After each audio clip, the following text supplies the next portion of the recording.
few comments here. I think, watching the film here for a couple of days, we got our hands full. It's a very good football team, very well coached. Coach Fickle's done a very good job of building toughness in this program. I think it's a veteran group. I think on offense, they're led by their quarterback and the running back. They both play really, really hard. They're tough players. They've won a lot of games there. So, they bring different things to the table that we got to be ready for. And then on defense, very, very sound in terms of their scheme. Guys play really hard, running the ball, and they did a great job last week and got a win against a Power 5 team. So, new challenge this week. Got a lot of respect for Coach Fickle and what he's built down there. I think it's a very strong program and in great shape, and so we know they're going to come in here hungry. And being in the same state, we know that means a lot. So, we're up for the challenge, but getting ready for it as we get into Saturday. We'll open it up for questions. Third row right, Dylan. Having been able to digest the film, what stood out to you about Justin's performance, good and bad? Yeah, like I said after the game, I think it was right watching the film was that he played well in terms of game management. Didn't try to do stuff that wasn't there. There was some times we did get that three-man rush, and he didn't force it, got us going in those drives that we did end up scoring later on. It was because he kind of kept us on schedule, and didn't try to force the ball in there. I thought he did a good job there. A few things, reads, a few protection things we got to clean up. But again, the more experience he has, the better he's going to be. Front row left, Mitch. Can you talk about what you're going to have to do with him this week to get him better? I mean, what are you specifically working on in practice to get him where he needs to be? Just the offense. I mean, there's a lot that we do. There's a lot that goes into our offense. In the run game, there's a lot of reads. There's things that happen pre-snap. There's things that happen post-snap. There's decisions that need to be made in terms of whether he gives the ball, pulls the ball, whether he throws the ball in a perimeter bubble game or something like that. And then in the pass game, there's a ton that goes into that. Are we into the right route? The protection calls, the decisions in terms of progressions, the location of the ball, his technique, all those things come into play. Front row right, Austin. Ryan, how well did that defensive performance match up with what you envisioned when you hired these four guys? Yeah, I think the first quarter it was exactly the way I envisioned, just both sides of the ball, and then it was just okay. I thought later on, I thought the second quarter defense still played good, offense was just okay. A few funky looks in there, but for the most part, I thought we started out that way. Now we got to be able to sustain it for 60 minutes and play well in through the second half, and that's the challenge. But I do think that we saw some guys flying around. I thought you saw some hard tackling early on. I think you saw guys running to the ball with great effort, and that's what we want. And you spent a couple press conferences during training camp talking about the turnovers, and you seem to really want to clean that up, and then you go have two of them in the opener. Does that keep you up now at night, or how do you evaluate that moving forward? I thought overall we handled it pretty good. I know 2 turnovers we want 0, but the bubble one is a kind of a funky one. We'll clean that up. The other one is inexcusable. The one that JK spins on, the ball pops out, so that cannot happen, and we have to get that fixed.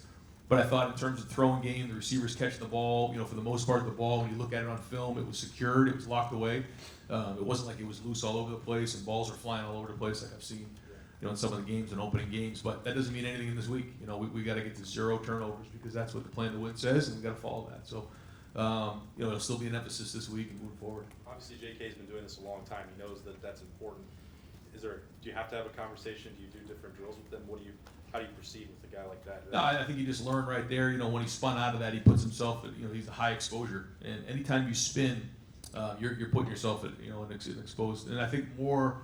We just teach him on that end. It's pretty good. But for the most part, when he was running, the ball was locked away. I think he was crushed when it happened. You can see it in his body language, and I know JK. He's going to bounce right back from that and make sure it doesn't happen again. Second row left, Bill.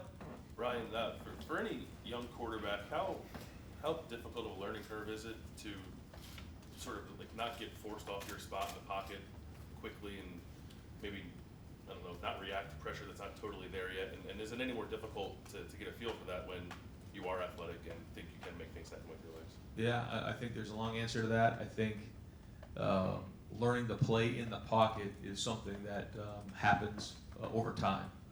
Playing 7-on-7, going to different camps, that's nothing like playing the game of football. And you find more and more that quarterbacks are so used to playing in 7-on-7 situations that it's very unrealistic. You see low you know, in terms of like their elbow being low and they're not throwing the ball at the right level because there's a line in front of you and you have to see over that line.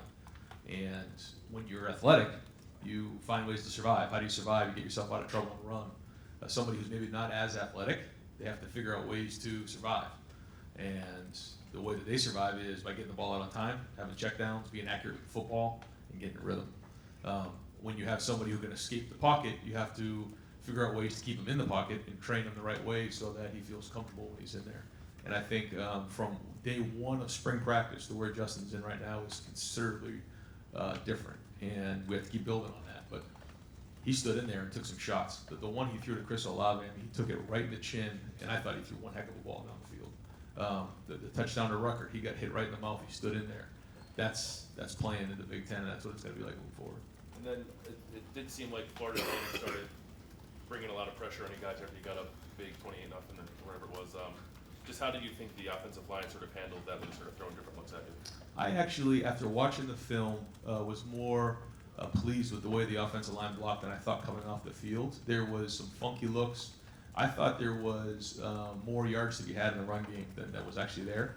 And again, some of that goes back to you see the same defense over and over again. The run's kind of hitting the same gaps over and over again. You get into a rhythm that way.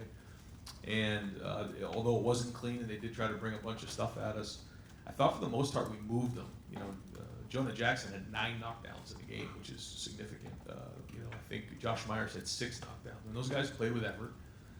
And we got to do a better job of finding the hole and making yards after contact. That's the bottom line. And so I know Coach Alford and the running backs have been working on that this week. Far left, Lori. Coach, some coaches spend a lot of time discussing history with their team because they imagine it gives them perspective and motivation. Some figure, boy, these guys have enough on their plate with what we give them about this week's game. Where are you on that spectrum? I'd like to talk to the team about where we are. So on Tuesdays, I'll have a team meeting. Today we'll have one at 2:30, and let them know where we're at. Talk to them about the team that's here. Like you said, you don't want to just fill their head full of nonsense, but at the same time, I do think that they need to know where they are. There's a lot that goes in their minds. There's a lot that on their phones and social media and everything that fills their brain. They have academics. They have all their stuff that they're learning in a game plan, but they also need to know the bigger picture. And this week we got a team who's coming in there with a chip on their shoulder. They want to prove something to us. So yeah, on a weekly basis we'll go through all that. So, like, for this week, will you discuss what Luke Fickell meant when he was at Ohio State, Marcus Freeman, John Tenuta, their ties to the Buckeyes? Do you get that into it? No, I mean I think they know that, and mention what it would mean to that staff and how hungry they are, but try not to, like I said, get too far into the details of things. Yeah, focus really on what matters. Excuse me. Second row left, Ari. Coach, I think that you I made it clear that J.K. is going to be the bell cow of this offense. I was wondering, do you have an impression on how Master Teague ran the ball in the second half? I know he's banged up. And do you have any idea of giving him more carries down the stretch? Because a lot of people thought he looked well. Yeah, no, I thought Master ran well. Unfortunately, Master's been out for a bunch of the spring, and then for preseason. So he hasn't practiced like a starter should or even a backup should, and so because of that, that's stunted his progress. But that being said, when he was in the game, I thought he ran hard. I thought he saw stuff. It wasn't always perfect, but he took care of the ball, and he was physical. And he carried some defenders with him. When there was contact at 3, he was finishing them at 6 and 7. So I thought that was a good start, and that was definitely flash for us on offense. Coach, sticking with the running back situation, but just the recruiting scenario or situation, when you have a class that's this full, but there's one specific position where you thought you had some guys and they ended up going elsewhere, and you get into the season months, and this is your first time going through this. What's your take on the desperation to try to fill a position when things don't really go the way you planned, and how do you attack just one specific position when the rest of the class is basically full? So we're full right now at running back. You have Steele, you have Marcus, you have DeMario, you have Master, and then you have J.K. So we don't have room for another guy. Now that being said, we're always going to recruit a running back, and we have recruited running backs, and we're going to continue to recruit running backs. And so what we have to do is we have to make sure we're evaluating this fall to see what comes up here this fall. And there are some guys that we're going to continue to recruit. and see where the season goes and when it gets into December where we're at. But right now we have 5 running backs, and that's all we can have in terms of our numbers. And so we'll see how things shake out. We'll see who's on our recruiting board getting into December, but we're going to continue to look at guys, guys that we've evaluated, reevaluate, and then kind of see where we're at as we get into November. So if nobody goes pro, you don't take one? Right. So if somebody went pro, then we'd be short one. Yeah. Third row left, Dan. Ryan, Cincinnati's defense was among the better in the country last year. They had a good start to the season last week. What are the things that you see when you're watching them on film that you think makes them successful? Well, again, I think they're well coached. They're disciplined. They play hard. You can tell that they are a veteran group in terms of they play with older guys. I don't know how many of their guys are redshirted, but there's quite a few seniors and some grad transfers and some older guys that have played football there before. And so anytime you have older men in your program, it matters. And I think again it comes down from the top. I think that they're not going to give you a game. You have to go win the game and take it from them. And I think that's on both sides of the ball. They're not going to give up a lot of big plays, and they're also going to run the ball and not turn the ball over on offense. Luke Fickell and Marcus Freeman are both guys who are from here. Have you had much interaction with those guys at all? Do you know them at all? Yeah. I don't know Marcus as well. I've had a couple conversations with him, and a lot of respect for what he's done, and obviously what he did here. And then Luke, tremendous amount of respect for him. I've gotten to know Luke a little bit, his family, but not a ton. Had several conversations even this summer, but again, tremendous coach, and what he's done here speaks for itself. Fourth row left, Jared. Ryan, you just mentioned the way that Cincinnati runs the ball. We've watched Michael Warden play for years in the state of Ohio. He's an interesting style of back in that he can run to and through contact. When you're preparing for a back like that, how does it change defensively the way you evaluate an opponent and what that can represent in a game? Yeah, I mean, again, you don't prepare any different, but I think you need to know what people's strengths and weaknesses are. There's certain guys that, like a Rondell Moore at Purdue, he's a little bit more of a shifty, short area quickness guy. Then there's the bigger, backs, maybe from, Michigan State, and then you have different styles of backs, and I think some of that has to do with the type of runs that they're going to see, but then also, how are you going to get the guy down? How is the game going to progress? I think this style of back is somebody that gets stronger as the game goes on. So we need to get one guy's got to be there, but then 2 and 3 got to make sure it's a gang tackle and get him on the ground. Second row left, Kyle. You mentioned the shots that Justin took in the pocket. You also took several running the ball. Yep. Just were you uncomfortable with how often he was hit Saturday? Yeah. Those shots should not have been taken, and so that's some of the stuff we're talking about in terms of cleaning up. I thought he did a pretty good job of getting down when he was out there scrambling. We didn't take too many shots and made pretty good decisions in the run game. And I thought one of the times he took a sack he didn't need to. He could have thrown that away. But that's all part of the learning curve. You can't replicate any of that stuff in practice. And so he's learning when to slide, learning when to get down, learning when to throw the ball away. And there's going to be times where he has to be physical. And if it's 3rd and 4 and he's got to get that first down, he's got to do that. But he's also going to learn that this is a long season. Second row left, Steven. Last year, because of some of the limitations you had at quarterback, especially running the ball, you guys kind of built in some packages for like Tate Martell, especially in the red zone situation. You guys also struggled in the red zone, maybe a little bit more than you would have wanted to. This year, you scored twice in the red zone, and you've got a guy you don't necessarily have to take off the field in those situations. Is there a benefit to having a guy like that in comparison to what Dwayne was? Yeah, I think he does bring a different skill set to the table. Not that we didn't really do that down there yet. The other day, we still brought in 2-3 tight ends and got big and ran the ball, and I think that was good. We need to do that. We need to set that precedent that we're gonna be physical on guys, be able to move people. And then throw play action pass. That's a huge part of this thing. And so, but Justin does also bring that athleticism to the table, and so that'll be something that we're going to use moving forward. But having the ability to do both, I think, is really important. I think it's hard in a quarterback to rely on him when it comes down to running the ball to carry that load.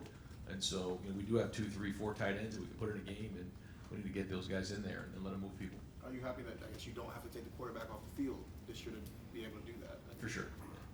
Fourth row middle, Patrick. Ryan, going back to the questions about Luke, just as you've kind of familiarized yourself with Ohio State history, how much does he come up, given he was a player here for 4 or 5 years, came back as a coach, came back again as a coach, worked his way up. how much have you learned about him in your kind of study of Ohio State history? Yeah, no, a good amount. He's got a decorated history in terms of what he did, off the field with his wrestling career, and then what he did as a player, and then as a coach, and winning a national championship, and what he did with some of the players here, recruiting, and his relationship with Mike Vrabel and all those guys that he was with, and what he's done, in the community with some of the charity work he's done. So again, a lot of respect, and a lot of people talk about him when you talk about some of the Ohio State greats. And you mentioned the tight ends in the red zone, but you talked all offseason about that was one of the most improved groups, one of the more veteran groups. Obviously, we saw Jeremy involved in the passing game, like you talked about. Is that kind of a microcosm of what you expect from that position group, or was that more of a matchup thing with Florida Atlantic? A little bit of both. Yeah, a little bit of both. I thought that fit well in that game, and that's a little bit of a different feel. Lining up and trying to snap it with 30 seconds on the shot clock every play, as opposed to lining up in two tight ends and pounding somebody. It's a little bit different. And again, I really think it's important for us to have both identities, and so we're trying to build that identity as we go. And it's not just going to happen overnight, but I think our ability to go in and out of those two different things are going to be really good. Front row right, Bill. Yeah, the saying in football is that you have to improve the most between game 1 and game 2. How much will you have to improve against UC? Significantly, I think. We have to play for a full 60 minutes. Those first 6-7 minutes or whatever that was just completely dominant, but then the rest of it was just okay. And so we can't take a deep breath after we go up like that. And we have to continue to sustain. And then if we in that game, if we take some of the starters out, that's the coach's decision. And so we have to make sure we're putting our pedal to the metal and finishing off the games. But we're gonna have to play better. This is a really good team who's won a lot of games, and they just beat a Pac-12 team, and on a coaching staff that I got a lot of respect for. So yeah, I mean, this is a team that although they're not a Power 5 team, their talent level is just as good as most of them. And I think all the offensive linemen were champions. You mentioned JK's fumble. Were you displeased with how he played? No, but we all know what JK can do, and I think anytime you fumble the ball, that's a critical error, and so if it's the number one plan to win, then we can't have that happen. Front row right, Tim. Yeah, you guys got under center there pretty quick in the game. Who saw that coming? What did you like about that, Coach Day? Well, I think it gives us some versatility and some flexibility in terms of what we're doing. And I know you guys were asking me that all preseason, so I was trying to keep that. Yeah, I know, trying to keep it under the vest, but yeah, it's out there now. I think that it gives us a lot of things, and I think it gives us some direct runs. I think it gives us some play action pass. I think it's good to have for a lot of reasons schematically, and we've done a good job with that. Justin and Josh have done a pretty good job with that, and so we're going to keep building that package as we go. And just quickies, Chase Young seemed to have a game. What did you see from him, not just from a playing standpoint, from a leadership standpoint? What just stood out? Strong presence, strong personality from start to finish all week. He was strong on the field. He was strong before the game, and then on the field, he backed it up. So it's funny, some guys can be leaders in certain ways, but when you're strong and you're in front of the team, then you play the way he does. That's a sign of a great leader. Yeah, and I know the second and third quarters are kind of weighing on you a little bit, the way the offense waned for a while. But what does it mean for the team, for its Dauber, for its reputation nationwide and stuff, to get off to a start like that with a quarterback who transferred in? What does that do from a confidence standpoint for the group, and also its reputation? Yeah, I mean, everybody was kind of flying high during that time, and I think that's what we're capable of. We talked about coming out to a fast start, and that was about as fast as I've been around, and so that was good. I mean, that goes to show the explosiveness of what we can be, and I think everybody felt that. Now it's time to keep building on it as we go. Far left, Matt. You talked about it, needing to sustain it after that quick start. But when you looked at it, what did stall you? Was it your own mistakes? Was it taking the foot off the gas, maybe mentally? Was it Florida Atlantic? As you looked at the film, I think it's hard. Yeah, I think it's hard when you say, "Well, we scored 28 points in the first half." You'd be like, "Wow, that's pretty good. That's a pretty good day. I take that because we're on pace for about 60." But when you start that fast, it's like, okay, why don't we score every series? A little unrealistic. I mean, they have good players and good coaches, and they do a good job. And the one drive right there, we hit the swing to DeMario. He kind of got hit late there. They didn't call it. Okay, the next play we get the offensive pass interference on Olave. That ball would have probably been inside the 10-yard line. They call offensive pass interference. We throw the fumble on the backwards pass to Garrett. They get the turnover just like that. So it was just some of those things. We got a couple holding calls that got us off schedule and didn't convert on third down.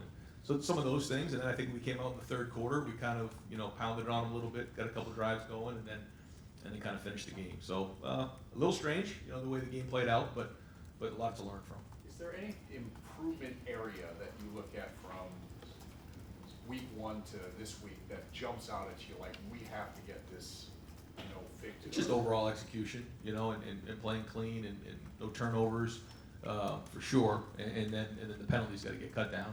I thought we did a much better job. That's one of our emphasis points with the procedure issues. There was a couple holding calls. We got to get our hands inside on that. But for the most part, it was pretty clean that way. And so, those are all the things. We got to win the line of scrimmage. We got to run the ball. We got to be explosive in the pass game, and then go from there and do a good job in the red zone. Front row middle, Joey?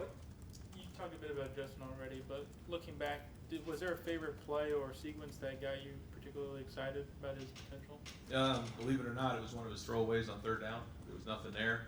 It was something you may not even notice. It was a 3rd and 8, 3-man rush. They got a guy through. There was nothing there. He took the ball and threw it in the stands. Like, to me, that was my favorite play of the day because he's understanding what it means. And, it's very hard for somebody who hasn't played a lot of football to understand that play right there is just as important as the play you make, because if you try to throw the ball into traffic and turn the ball over there, it's a disaster. We got a good defense, punt, put him inside the 10-yard line, and then we'll get the ball back soon enough. We'll have another shot. So I thought, and there was several of those. There was actually a couple where he didn't have it, and he got us to like 2nd and 6, and he scrambled for 4 yards. Those are my favorites. The post to Olave, the throw to Jeremy. Those are what I'm talking about in terms of the big plays will come, but you have to manage the bad plays and don't make bad situations for us. And Chris Chodoff was the guy that came off for Justin the late. Was he the backup or was? Yeah, we don't have a backup. Chris, we decided to put Chris in the game, at the end, and he's had a good camp. But those guys will continue to battle it out through practice. Second row middle, Bruce? Have you talked to Chip since they played Cincinnati? Yes, I have. Anything you can share or care to share on what he told you? Yeah, we didn't talk too much about the game, really. We talked about, my college coach who's going through a tough time right now, and a few other things, and wished him luck this week against San Diego State. We kind of talked about those kind of things, and talked about his team, talked about our team, and kind of where things are going, and that was it. Obviously, without saying what it was, do you get into schematics and what didn't work or did work for them, or do you not talk about that? Not really. Typically we would, but there was some things that were more important at the time to talk about, and so we really didn't get into all that. Luke was hired on December the 10th at Cincinnati. You were hired here on January the 3rd. I don't know if you even came in and looked around, but were you guys literally two ships that passed in the night when you talked to him Saturday before the game? Will that be the first time you guys have ever spoken to each other? No. I've seen Luke before. I've seen him at different events and different things. Yeah. One last thing. Justin had a big game. Jalen Hurts had a big game. Jacob Eason had a big game. You're a quarterback guy. 3 transfer quarterbacks all had big games. What's the challenge coaching a guy like that who's not recruited, not redshirted in your system, comes in, and obviously Eason redshirted, but the challenge of coaching him and getting him up to speed right away that results in the kind of statistical performance all 3 guys had? I think it's something that we have to get used to in college football, unfortunately. Whether it was Dwayne Haskins for 1 year, or Trevor Lawrence playing last year, or these Bo Nix playing as a freshman the other day, Sam Howell at North Carolina, and then this transfer situation. So guys are getting on the field early. That just is the trend right now in college football with quarterback play. And so we just got to do a good job. You got to understand how you're teaching concepts, and make sure that you're not exposing them too much early on, and build their confidence as they go. And I do think there's an art to it. I think it's important not to put too much on them early on, and teach them certain things, and then don't get rewarded for bad behavior, because sometimes when you're a really good athlete, you can get away with things that are going to hurt you down the road in bigger, tighter games, and so that's all part of the process. Front row left, Doug. How did you arrive on DeMario as your main return guy, and how do you think you did? I thought he was solid. I mean, he was the special teams player of the week for us on special teams, and I think he had 93 return yards. Just missed one to start the game. He got his heel clipped, I think, right down to like the 30-yard line. and I thought he was solid. I thought there was a couple that maybe he could have got his hands on the punts. That it was a funky deal though. They were doing the rugby punt, and he kind of punted the ball across his body, and that's a little bit harder to pick up. And so we lost some yardage on that. But he took care of the ball for the most part. That was his number one job going into the game, was ball security, and he did that. So it's a start. But we got a new challenge this week. So overall, I thought he was solid, but he can be better too. You've said a couple times in different circumstances, failing is one of the best ways for you to get better. And you know this by now at Ohio State. In the big picture, you guys don't fail much. You have to learn from wins, or you're not going to learn anything. You've talked about second team defense, or what you guys could have done better to keep it going offensively. How much have you been on the guys? How much do you want to push that, and be hard on them even in a good win, or how much do you want to make sure they know, hey, that's a good win? Yeah, that's the balance you find. I mean, if it gets too negative, you don't want that either. You got to be positive and make sure you reward the guys who graded champions and the guys who played with energy and the guys who played hard, because there was a lot of that going on. But at the same time, we had a certain standard here, and there's a lot of guys that didn't play quite up to that standard, and we got to build on that. And there's a lot of reasons why. Some of it's inexperience. There's a lot of things that come into play. But that's where, week 1 to week 2 is a great opportunity, and this is a great opportunity for us to learn from. And we go back to work today. We got a team meeting at 2:30, practice today, and got to go about getting those things corrected. We did have, our practice on Sunday. We do that and work through corrections and watch the film and did our champions meetings.